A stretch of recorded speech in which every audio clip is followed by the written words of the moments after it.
manok. Yung dalawang manok na inuwi dati ng kuya niya, nalagaan ko kasi malalaki na yung mga manok na tagal lumaki, tagal tumaba. Yan.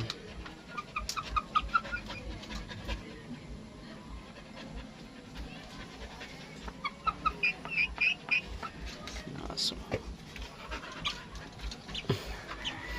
yung bantay namin maingay.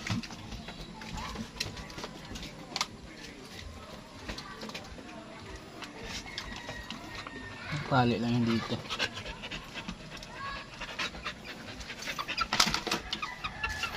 Ayan, dalawa.